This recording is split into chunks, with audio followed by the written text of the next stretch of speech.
Di balik lembaran sejarah Islam, terdapat kisah misterius tentang kaum yang hanya disebut namanya dalam Al-Quran. Namun tidak jelas siapa nabi yang diutus kepada mereka. Kaum itu adalah Asyabul Rasi, penduduk yang hidup setelah hancurnya bangsa Samud. Al-Quran hanya menyebutkan mereka secara singkat, tanpa menyebutkan nabi yang memimpin dakwahnya. Namun dalam riwayat para ahli sejarah, muncul sebuah nama, Nabi Hanzalah bin Safwan, seorang utusan Allah yang diutus untuk membimbing kaum yang keras kepala, penyembah berhala, bahkan berani menentang wahyu. Kisahnya bukan sekadar tentang dakwah biasa, tetapi penuh dengan kejadian luar biasa. Mulai dari munculnya burung raksasa pemangsa anak-anak kecil, hingga penyembahan pohon keramat yang dipercaya sebagai sumber kehidupan. Semua itu menjadi ujian bagi Nabi Hanzalah. Bagaimana ia menuntun kaumnya yang keras hati menuju jalan tauhid. Namun, sebagaimana kisah umat terdahulu, kesombongan dan pengingkaran justru membawa mereka menuju azab yang mengerikan. Kisah Nabi Hanzalah dan Asyabul Rasi ini bukan hanya sebuah cerita lama, tetapi cerminan tentang bagaimana manusia sering lupa janji dan kembali terseret ke dalam kesesatan setelah diselamatkan.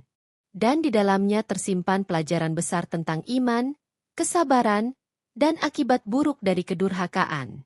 Nabi Hanzalah bin Safwan adalah seorang nabi dari keturunan Bani Israel, silsilahnya bersambung hingga kepada Yahuda, salah satu anak Nabi Yakub. Beliau hidup pada masa yang sama dengan Raja Zulkarnain dan Nabi Khidir, sekitar 5 abad sebelum kelahiran Nabi Isa. Allah mengutus beliau kepada kaum yang disebut dalam Al-Quran sebagai Asyabul Rasi. Kaum ini merupakan sisa-sisa dari kaum Samud, yang dulu diazab dengan teriakan malaikat hingga binasa. Sebagian kecil dari mereka selamat, kemudian membentuk peradaban baru dengan kehidupan yang makmur. Kata rasi dalam bahasa Arab berarti sumur tua, atau telaga yang sudah kering. Kaum ini kemudian tinggal di wilayah yang banyak memiliki sumur-sumur kering peninggalan nenek moyang mereka, sehingga nama Asyabul Rasi dilekatkan kepada mereka. Kehidupan mereka berlangsung subur dan tentram pada awalnya, dengan ladang, hewan ternak, serta desa-desa yang berkembang pesat. Namun dalam kesenangan itu mereka tidak luput dari sifat buruk, gemar menyembah berhala, percaya pada benda-benda keramat, dan melupakan ajaran tauhid. Nabi Hanzalah pun diutus untuk menyeru mereka agar kembali kepada Allah. Dengan penuh kesabaran, beliau mengingatkan bahwa azab Allah pernah membinasakan leluhur mereka, kaum Samud, karena kesombongan dan penyembahan berhala. Namun sebagaimana kisah umat terdahulu, hanya sedikit yang mau mendengar. Sebagian besar dari kaum itu menolak, bahkan menganggap dakwah Nabi Hanzalah sebagai gangguan terhadap tradisi nenek moyang mereka. Meskipun demikian, Allah masih memberi mereka kesempatan. Perjalanan dakwah Nabi Hanzalah kepada Asyabul Rasi menjadi awal dari kisah besar yang penuh dengan peristiwa menakjubkan, termasuk hadirnya seekor makhluk raksasa yang kelak akan menjadi ujian paling berat bagi mereka. Di wilayah tempat tinggal Asyabul Rasi, berdiri sebuah gunung bernama Gunung Falak. Gunung ini dipenuhi pepohonan dan menjadi rumah bagi berbagai jenis burung. Namun di antara sekian banyak burung, ada satu makhluk yang sangat berbeda. Seekor burung raksasa yang dikenal dengan sebutan burung anko, artinya, yang berleher panjang. Tubuhnya begitu besar, hingga ketika terbang, kedua sayapnya mampu menutupi cahaya matahari. Langit yang terang seketika berubah gelap seperti diliputi mendung. Burung itu memiliki 4 sayap, 2 di antaranya berukuran besar, dan 2 lainnya berukuran lebih kecil. Lehernya panjang menyerupai unta, sementara cakar kakinya sangat kuat. Dalam kisah yang diriwayatkan, burung ini sanggup mencengkeram gajah berbobot 4 ton lalu membawanya terbang ke puncak gunung untuk dijadikan santapan bagi anak-anaknya. Kehadirannya menjadi legenda yang menakutkan sekaligus misterius bagi masyarakat. Awalnya, burung anko hanya memangsa bangkai hewan-hewan besar yang mati di sekitar wilayah itu. Karena itu, kaum Asyabul Rasi tidak terlalu terganggu. Mereka justru menganggap burung itu bagian dari takdir alam yang diciptakan Tuhan. Namun entah mengapa, pada suatu masa, burung ini mulai mengincar anak-anak kecil yang sedang bermain di luar rumah.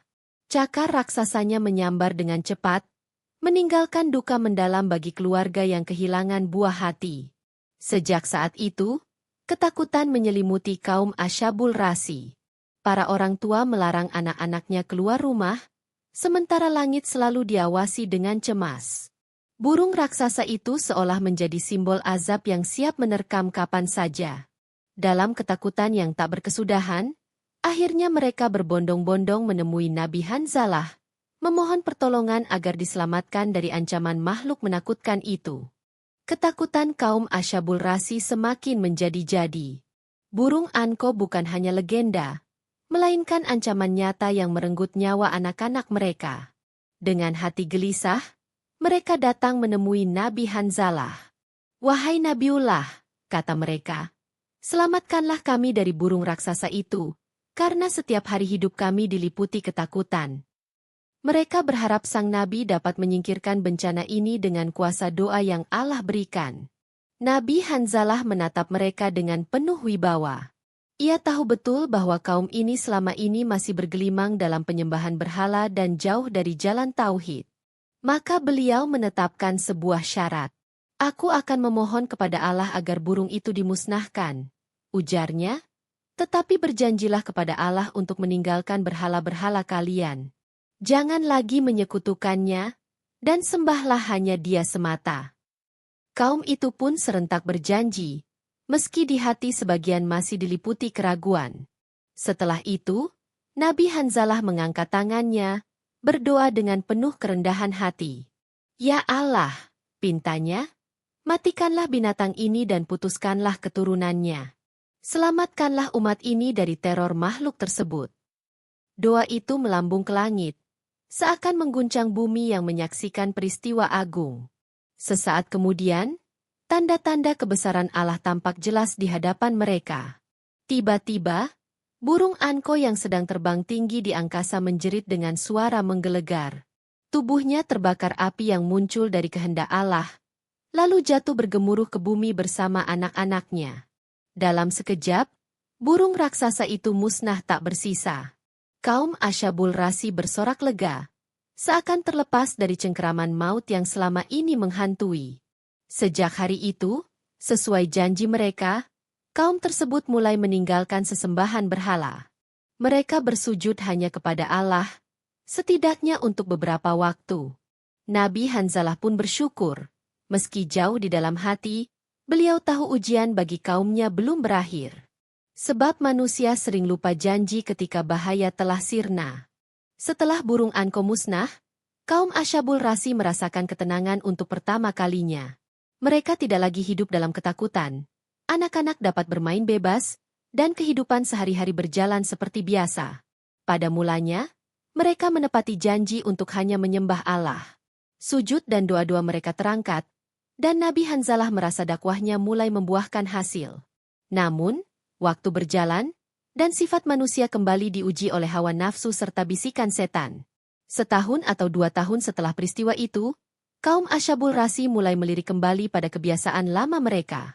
Mereka merasa perlu memiliki simbol yang bisa mereka lihat dan sentuh sebagai Tuhan, selain Allah.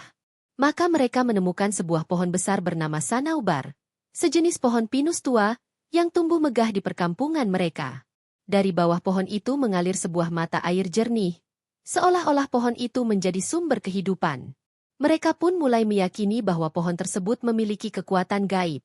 Alasan mereka semakin kuat ketika mendengar riwayat bahwa pohon itu ditanam oleh Yafidz bin Nuh, salah satu putra Nabi Nuh As, setelah peristiwa banjir besar. Dengan segera, mereka menjadikan pohon itu berhala baru. Mereka bahkan membuat aturan kejam. Siapapun yang mengambil air dari aliran di bawah pohon tanpa izin akan dihukum mati. Pohon itu dianggap suci, dan kehidupan mereka pun berpusat pada penyembahan kepadanya. Setiap bulan, mereka mengadakan perayaan. Hewan-hewan disembelih lalu dibakar di hadapan pohon Sanaubar. Asap yang membubung tinggi dianggap sebagai persembahan yang akan membawa berkah. Dalam keadaan khusyuk, mereka bersujud, menangis, dan memohon permintaan. Ajaibnya, pohon itu menjawab doa-doa mereka dengan suara samar. Padahal, suara itu sebenarnya bisikan setan yang menipu, membuat mereka semakin yakin dengan kesesatannya. Kaum Asyabul Rasi pun terpecah dalam 12 desa, Masing-masing menanam pohon sanaubar serupa agar dapat menyembah di kampungnya sendiri. Nabi Hanzalah melihat semua ini dengan hati hancur. Mereka telah melupakan janji mereka kepada Allah, kembali terseret dalam kesirikan, dan lebih jauh lagi terikat pada tipu daya iblis. Melihat kaumnya kembali terseret dalam kesirikan, Nabi Hanzalah tidak tinggal diam. Dengan penuh kesabaran, ia kembali mendatangi mereka. Beliau mengingatkan tentang janji yang pernah mereka ucapkan setelah musnahnya burung Anko. Namun, peringatan itu hanya ditanggapi dengan cemoohan. Mereka menganggap Hanzalah sekadar pengganggu yang merusak kehusyukan mereka dalam beribadah kepada pohon. Hati mereka telah tertutup oleh kesombongan dan tipu daya setan. Akhirnya, Nabi Hanzalah mengangkat doa ke langit. Dengan penuh keyakinan ia memohon, "Ya Allah, tunjukkanlah kebesaran MU dengan membuat pohon yang mereka sembah ini menjadi layu dan mati, agar mereka sadar bahwa tiada Tuhan selain Engkau." Doa itu terkabul dengan cepat. Hari demi hari, pohon-pohon sanaubar yang sebelumnya rindang perlahan mengering. Daunnya berguguran, rantingnya retak, dan batangnya kehilangan kehidupan. Kaum Asyabul Rasi terkejut melihat fenomena itu. Pohon yang mereka anggap suci ternyata rapuh, tak berdaya menghadapi kuasa Allah. Alih-alih menyadari kesalahan mereka justru dipenuhi amarah. Mereka yakin bahwa Hanzalah lah yang menyebabkan pohon itu mati.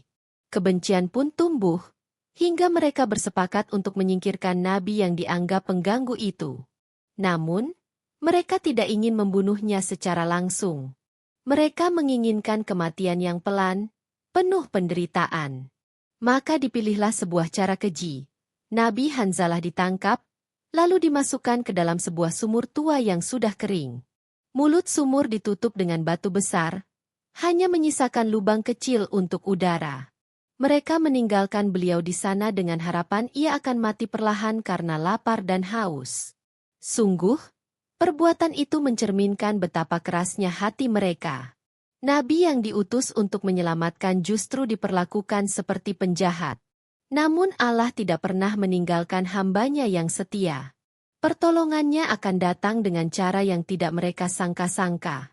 Setelah memasukkan Nabi Hanzalah ke dalam sumur, kaum Asyabul Rasi merasa lega. Mereka mengira perlawanan terhadap dakwah sang Nabi telah berakhir. Namun mereka salah besar. Sebab tidak ada yang mampu menentang kehendak Allah. Hari-hari mereka kembali diisi dengan perayaan dan penyembahan berhala. Seolah-olah peringatan yang telah Allah tunjukkan lewat pohon sanaubar tak pernah terjadi. Di dalam sumur yang gelap, Nabi Hanzalah tetap bertahan dengan doa. Suaranya bergema lirih, namun menggetarkan langit. Malaikat mendengar rintihan hamba Allah itu, dan doa pun diangkat ke hadapan Sang Pencipta. Allah kemudian mengutus malaikatnya untuk menjaga dan memberi kekuatan kepada Nabi Hanzalah, sehingga beliau tidak binasa dalam kegelapan. Hanzalah tetap hidup, sementara di luar sumur, kaumnya semakin tenggelam dalam kesesatan. Tidak lama kemudian, tanda-tanda azab mulai terlihat. Langit yang biasanya cerah berubah menjadi kelabu, awan hitam tebal menggantung rendah. Hujan deras turun disertai angin kencang. Sungai meluap, banjir menelan ladang dan rumah-rumah mereka. Pohon-pohon tumbang, dan ternak mereka mati bergelimpangan.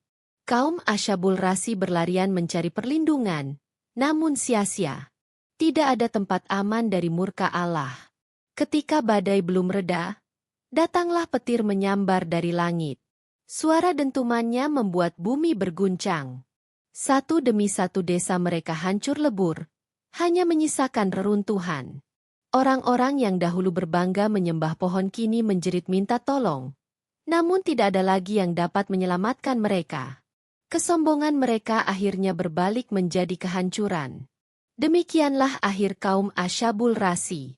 Mereka musnah, tinggal nama yang disebut sebagai peringatan. Sedangkan Nabi Hanzalah diselamatkan Allah dengan cara yang ajaib. Beliau diangkat keluar dari sumur oleh malaikat, lalu meneruskan perjalanan dakwahnya. Kisah ini menjadi saksi nyata bahwa siapa saja yang berpaling dari Allah dan menentang utusannya pasti akan ditimpa azab, sedangkan hamba yang sabar dan ikhlas selalu mendapat pertolongan. Kisah Nabi Hanzalah dan kaum Asyabul Rasi mengajarkan banyak pelajaran berharga. Pertama, bahwa dakwah seorang nabi bukanlah pekerjaan mudah. Bahkan ketika pertolongan Allah hadir, manusia masih bisa kembali tergoda kesesatan jika hatinya keras dan sombong. Kedua, siapapun yang menentang kehendak Allah dan menolak utusannya pasti akan menghadapi azab yang tak terelakkan, sebagaimana yang menimpa Asyabul Rasi. Pelajaran lain yang bisa diambil adalah pentingnya iman dan kesabaran. Nabi Hanzalah menghadapi ancaman, pengingkaran, dan bahkan ancaman kematian, namun tetap bersabar dan berdoa kepada Allah. Pertolongan datang dari Allah pada waktu yang tepat, meski tampak mustahil bagi manusia biasa. Kisah ini juga menunjukkan bahwa pengorbanan kecil dari orang-orang yang setia, seperti budak yang memberi makan Nabi Hanzalah, dapat menjadi sarana pertolongan Allah yang luar biasa. Selain itu, kisah ini memperingatkan kita tentang bahayanya kesesatan dan syirik.